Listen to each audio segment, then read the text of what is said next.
이번 편에는 임상가라면 누구나 궁금해하는 지점이죠. 감각통합치료가 이제는 내 것이 된 것 같다 라고 느낀 순간에 대해서 이야기 나누어 보겠습니다.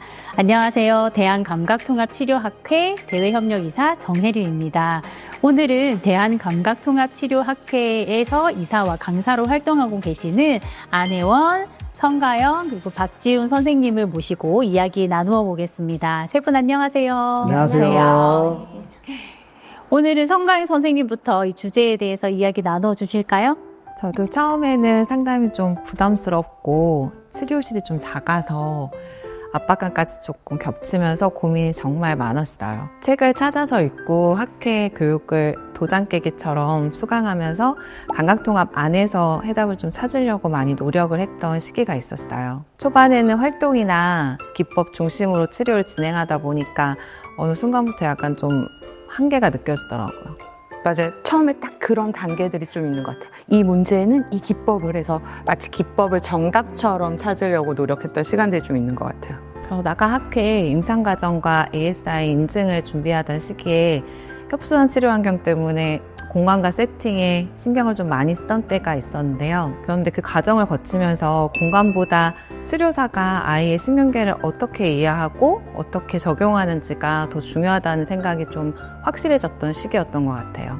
그 경험들이 쌓이면서 치료실에서 만나는 아이들에게 감각통합 이론을 어떻게 적용해야 될지가 조금씩 보이기 시작했던 것 같아요.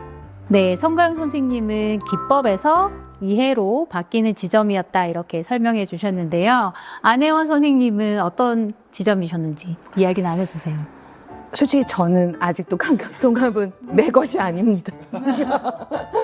아직도 계속 좀 성장 중이라고 생각해요. 그래서 아이들을 만날 때마다 계속 배우고 또 그래서 그 과정 안에서 또 수정도 해나가고 그런 과정들이라고 생각하거든요. 그래도 이제 전환점이다라는 부분을 생각해 보면 감각을 따로 보지 않고 그 아이의 작업과 그 아이의 수행과 그리고 그게 어디서 이루어지는 그 맥락을 좀 파악하는 것들이 감각하고 같이 해석되기 시작했을 때부터라고 생각해요. 그래서 그때부터 그냥 아이를 볼 때 좀 아이의 행동을 훨씬 더 입체적으로 보기 시작한 것 같아요. 맞아요. 그 관점의 변화가 진짜 큰 것 같아요. 아이 행동을 감각 정보와 참여의 흐름 안에서 보게 되는 순간들인 것 같아요. 맞아요. 그래서 그러면 자연스럽게 어떤 환경이 이 아이를 좀 더 잘 참여하게 해줄까라는 이런 질문을 하기 시작하거든요. 그래서 감각통합이 저는 이제 내가 그래도 감각통합 중재를 잘 적용하고 있어 라고 느끼는 순간은 그 아이의 작업과 참여랑 그 아이의 환경 그리고 그 감각을 연결해서 해석하기 시작한 때라고 생각합니다. 네, 박지훈 선생님은 두 분의 이야기를 듣고 어떤 생각이 드셨어요? 일단 두 분 말씀 정말 공감합니다. 그래서 단순히 감각의 어려움에서 끝나는 것이 아니라 일상의 참여와 감각을 같이 연결하는 것들, 기법이 아니라 이해가 필요하다는 것들 굉장히 공감하고, 저도 감각통합을 내 것으로 만든 순간이라는 질문을 들었을 때 20년 차가 된 저를 돌아보니 어느 순간은 정말 내 것처럼 감각통합을 만나는 순간도 있는 것 같고, 어느 순간들은 여전히 어려운 순간들도 있는 것 같아요. 더 많은 순간들을 내 것처럼 만나기 위해 여전히 공부하고 있고 성장하고 있다고 이야기 드리고 싶습니다. 그래도 질문을 받았으니까 앞서 선생님들이 이야기해 주신 것들하고 다른 맥락에서 한번 이야기해 보면, 저는 이론들이 하나로 만난 순간을 말씀드리고 싶어요. 이론들이 하나로 만난 순간이라고 하는 게 명확하지는 않을 것 같은데, 제가 경험한 걸 조금 말씀드리면 한 7년 차 때쯤 일어난 일인 것 같거든요.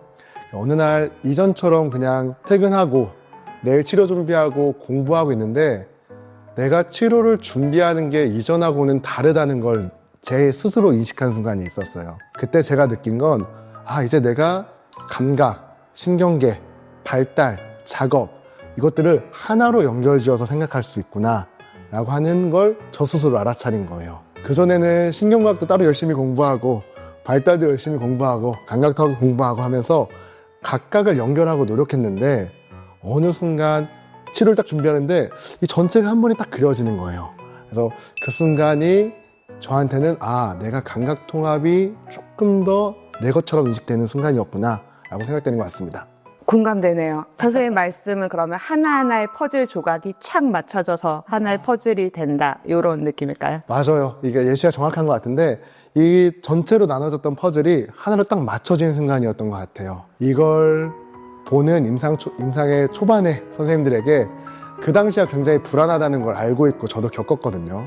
그렇지만 열심히 최선을 다해서 공부하고 공부한 걸 중간에서 실천해 보려고 노력하고 정리하는 시간들이 쌓이면 분명하게 전문가로서 감각통합을 내 것으로 만나는 순간을 경험하실 거라고 이야기 드리고 싶습니다. 그리고 이 영상을 보시는 분들이 그 순간을 꼭 만나셨으면 좋겠습니다. 응원합니다.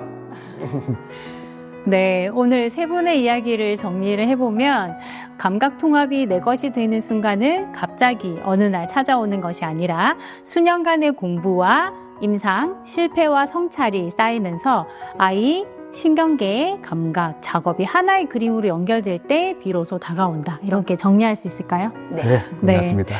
그래서 치열한 시간이라는 것이 굉장히 필요한 것이다 라는 것이 오늘 세 분의 이야기의 핵심이었던 것 같습니다.